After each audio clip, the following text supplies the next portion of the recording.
Good afternoon friends. આપણે જોવાના છે આજે સાયન્સની અંદર ચેપ્ટર 2 માં ક્વેશ્ચન આન્સર પાર્ટ 3. તો હું સમય વેસ્ટ કર્યા વગર શરૂ કરું છું.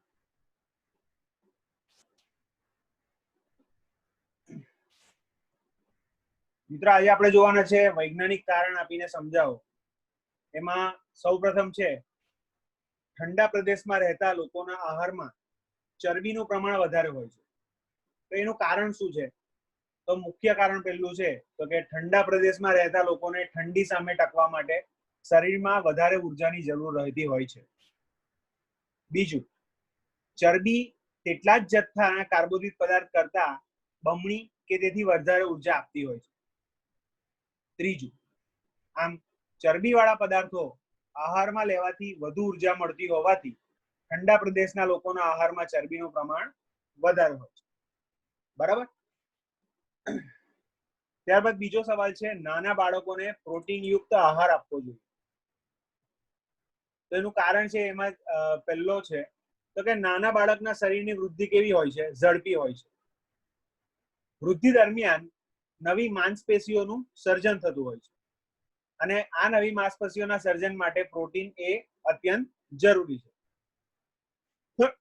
વળી બીજું, બાળકના શરીરમાં જૈવિક ક્રિયાઓનું નિયમન થાય અને ચેપ કે રોગ સામે રક્ષણ મળી રહે તે માટે પ્રોટીન અત્યંત આવશ્યક છે. તેથી નાના બાળકોને પ્રોટીનયુક્ત આહાર આપવો જોઈએ.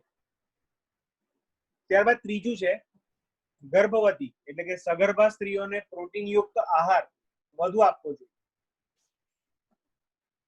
તો ગર્ભવતી એટલે કે સગર્ભા સ્ત્રીના ઉદરમાં વિકસતા ગર્ભમાં વિવિધ પેશીઓ અને અંગોના નિર્માણ માટે પ્રોટીન એ ખૂબ જ જરૂરી થઈ પડે છે.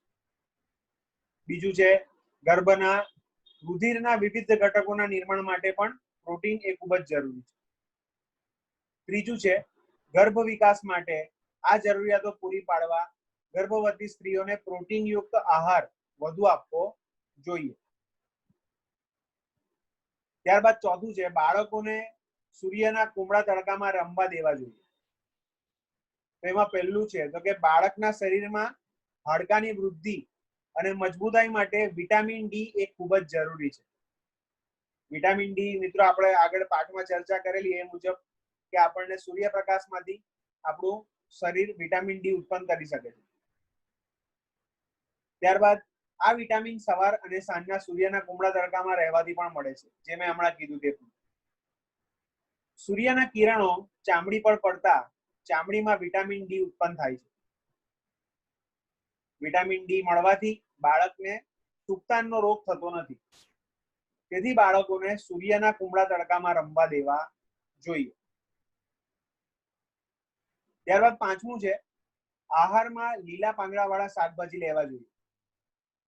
તો લીલા પાંદડાવાળા શાકભાજીમાંથી આપણા શરીરને જરૂરી વિટામિન અને ખનિજ ક્ષાર પૂરતા પ્રમાણમાં મળી શકે છે. બરાબર. ઉપરાંત લીલા પાંદડાવાળા શાકભાજીમાં રહેલા રેસાઓ એ ખોરાકને અન્ન માર્ગમાં આગળ વધારવા માટે સહાયક બનતા હોય છે. તેથી આહારમાં લીલા પાંદડાવાળા શાકભાજી લેવા જોઈએ. છઠ્ઠું છે, આપણે સમતોલ આહાર લેવો જોઈએ. તો મિત્રો, સમતોલ આહારમાં આપણને જરૂરી એવા બધા જ પોષક ઘટક તત્વો પૂરતા પ્રમાણમાં મળતા હોય છે. સમતોલ આહાર લેવાથી શરીરને શક્તિ, વૃદ્ધિ અને તંદુરસ્તી માટે પોષણ પણ મળી રહેતું હોય છે. વળી સમતોલ આહારથી શરીરની સામાન્ય કાર્યક્ષમતા તેમજ સ્વાસ્થ્ય જળવાઈ રહે છે અને રોગનો પ્રતિકાર થઈ શકે છે. તેથી આપણે સમતોલ આહાર લેવો જોઈએ. ત્યારબાદ આવે છે કે કેવળ દૂધ પર રહેતા બાળકોને મોસંબીનો રસ આપવો જોઈએ. તો એમાં પહેલું છે, દૂધમાં એક તો કાર્બોદિત, ચરબી, પ્રોટીન, ખનિજ ક્ષારો અને ઘણા ખરા વિટામિનો આવેલા હોય છે. બીજું, દૂધમાં વિટામિન સી હોતું નથી. બરાબર. આથી કેવળ દૂધ પર રહેતા બાળકોને વિટામિન સી ની ઉણપ રહેતી હોય છે. મોસંબીના રસમાં વિટામિન સી એ ખૂબ સારા પ્રમાણમાં હોય છે. તેથી કેવળ દૂધ પર રહેતા બાળકોને મોસંબીનો રસ આપવો જોઈએ કે જેથી જે વિટામિન સી તેમને મળતું નથી તેની ઉણપ અહીંયા આગળ પૂરી પડી શકે. બરાબર. છેલ્લું કારણ છે કે દૂધ એક સંપૂર્ણ આહાર છે. કારણ કે દૂધમાં કાર્બોદિત, ચરબી, પ્રોટીન, ખનિજ ક્ષારો અને વિટામિન્સ આવેલા હોય છે. આમ દૂધમાં આહારના બધા જ પોષક દ્રવ્યો એટલે કે ઘટક તત્વો આવેલા હોય છે. ફક્ત દૂધ લેવાથી જ શરીરના પોષણ માટે જરૂરી આહારના બધા જ પોષક દ્રવ્યો મળી રહેતા હોય છે. તેથી આપણે કહી શકીએ છીએ કે દૂધ એક સંપૂર્ણ આહાર કહેવાય છે. બરાબર. ત્યાર પછી છે તફાવત આપો, પ્રશ્ન 3. એમાં પહેલો તફાવત છે કાર્બોદિત અને ચરબી. તો કાર્બોદિતમાં તે ઘઉં, બાજરી, ચોખા જેવા ધાન્યમાંથી અને ગોળ, ખાંડ જેવા ઘડિયા પદાર્થોમાંથી આપણને મળે છે.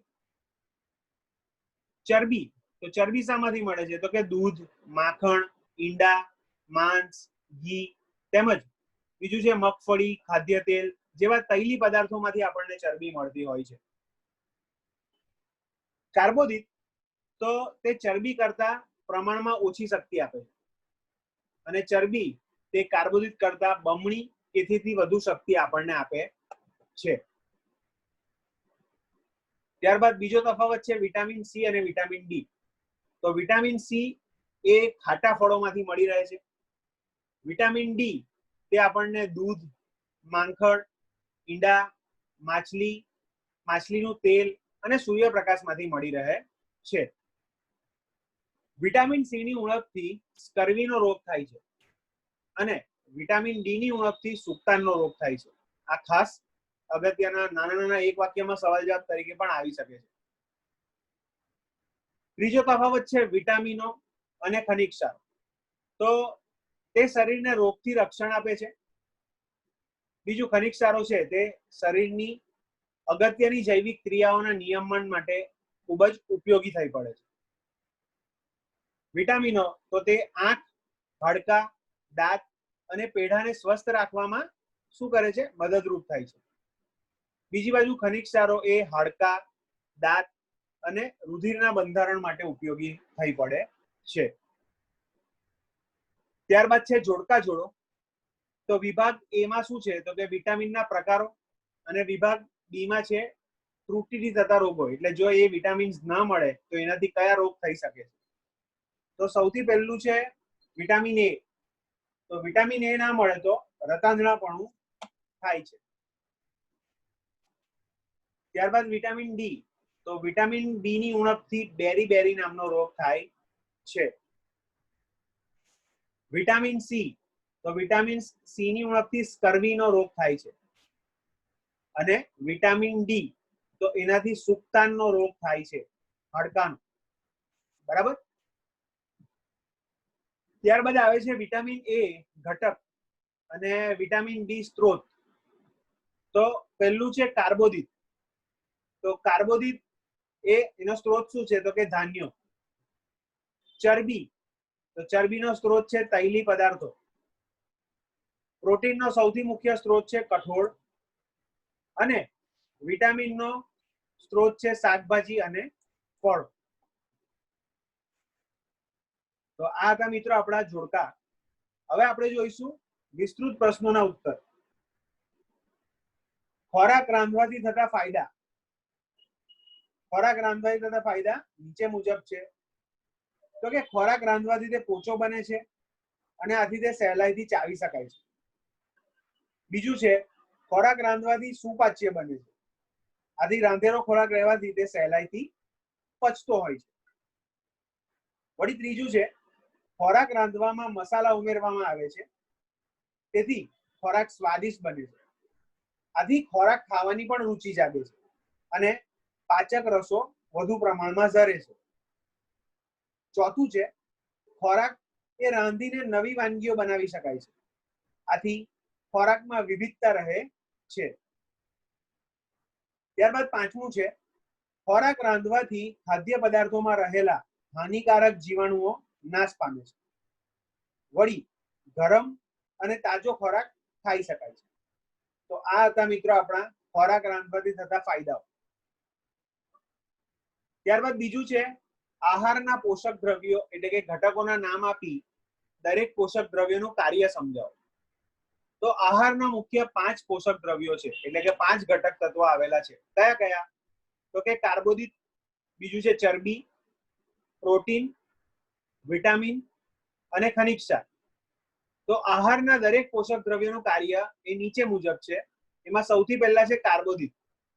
તો કાર્બોદિત પદાર્થો એ ઉર્જાનું મુખ્ય સ્ત્રોત છે. તેમાંથી મુખ્ય પ્રમાણમાં શું મળે છે? ઉર્જા મળે છે. તે આપણને કાર્ય કરવા માટે જરૂરી શક્તિ પૂરી પાડે છે. બીજું આવે છે ચરબી. તો કાર્બોદિત કરતા વધુ ગરમી અને શક્તિ આપણને ચરબીમાંથી મળે છે. ચરબી એ શરીરમાં શક્તિ એટલે કે ઉર્જાનો સંચય કરવા માટે ખૂબ જ ઉપયોગી છે. ત્યાર પછી ત્રીજું આવે છે પ્રોટીન. પ્રોટીન એ નવા કોષો અને પેશીઓના સર્જન માટે ઉપયોગી છે. આમ પ્રોટીન એ શરીરની વૃદ્ધિ કરે છે અને ઘસારો પૂરો પાડે છે. ત્યારબાદ આવે છે વિટામિન. તો શરીરની તંદુરસ્તીને જાળવી રાખવા માટે તે અત્યંત જરૂરી છે. વળી શરીરને રોગોથી તે રક્ષણ પણ આપે છે. તે આંખ, હાડકા, દાંત અને પેઢાઓને સ્વસ્થ રાખે છે. બરાબર. અને પાંચમું છે ખનિજ ક્ષાર. તો ખનિજ ક્ષાર એ શરીરની અગત્યની જૈવિક ક્રિયાઓના નિયમન માટે તથા હાડકા, રુધિર અને દાંતના બંધારણ માટે એ અત્યંત આવશ્યક છે. તો આ હતા મિત્રો આપણા પોષક દ્રવ્યો. હવે આપણે જોઈએ છે પ્રશ્ન 2 ટૂંક નોંધ લખો.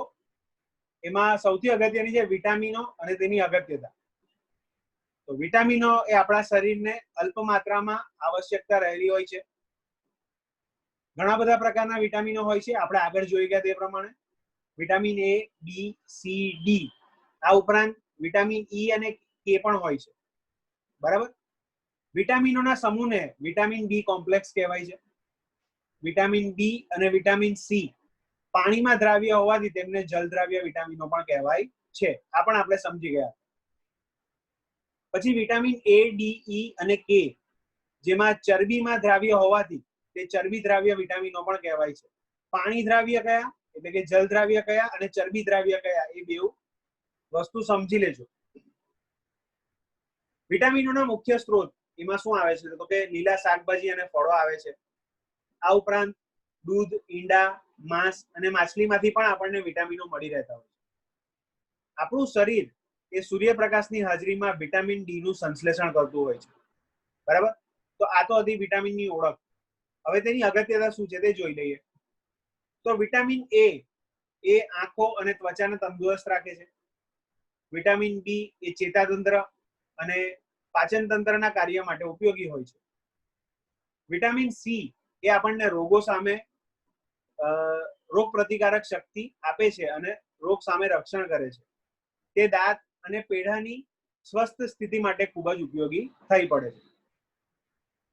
વિટામિન ડી એ હાડકાની અને દાંતની મજબૂતાઈ માટે એક અગત્યનું અંગ છે. આમ વિટામિન એ શરીરને રોગોથી રક્ષણ આપે છે તથા નિરોગી અને તંદુરસ્ત રાખે છે. વિટામિન આપણી આંખ, હાડકા, દાંત અને પેઢાને સ્વસ્થ રાખવામાં પણ મદદરૂપ થતું હોય છે. તો મિત્રો આ હતું આપણું ચેપ્ટર નંબર 2 જેને આપણે વિસ્તારપૂર્વક સમજી ચૂક્યા છે. આ છતાં કઈ વસ્તુમાં ખ્યાલ નહીં આવતો હોય તો તમે એની ટાઈમ મને પૂછી શકો છો.